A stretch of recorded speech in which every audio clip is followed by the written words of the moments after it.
Haleluya. Haleluya. Haleluya. Kwa nini? Yeye ndio muumbaji. Amina. Yesu ndio muumbaji. Amen. Yohana 1 ndio inasema. Hapo mwanzo kulikuwa na neno. Naye neno lilikuwa kwa Mungu. Naye neno lilikuwa Mungu.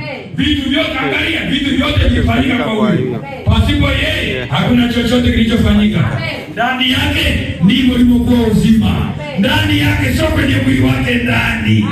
Ndani. Roho wa Mungu alikuwa yuko wapi? Ndani. Haleluya. Amen. Haleluya. Mtazame Yesu kwa nje. Kwa maana Biblia inasema aliye ndani ya Kristo amekuwa kiumbe kipya. Haijasema aliyeingia Yesu, aliye ndani, yule wa ndani, kule ndani. Mungu yuko ndani. Mungu ni roho. Ndani. Amejivika mwili. Amejivika mwili. Amejivika mwili. Haleluya. Mungu yuko anatembea katika. Hiyo ndio neno la uzima. Haleluya. Haleluya. Sio Bwana tu. Yesu ni Baba wa milele. Yesu ni Mungu mwenye nguvu. Yesu ni mfalme wa milele. Haleluya.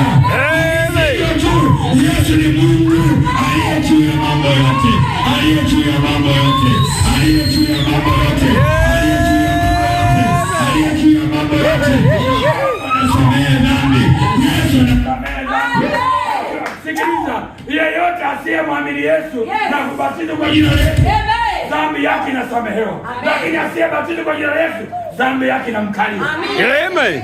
Inamkalia. Amen. Kuna watu wanaabudu ilikuwa kwenye dhambi. Amen. Dhambi haijaondolewa. Amen. Dhambi haijasamehewa.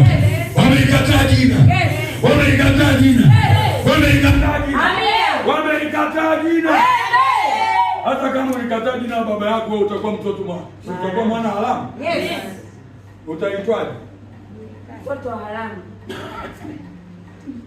Amen. Utachukua jina bandia. Yes. Amen. Amen. Leo watu wa Kristo bandia wapo wengi. Amen. Sawa, eh? Amen.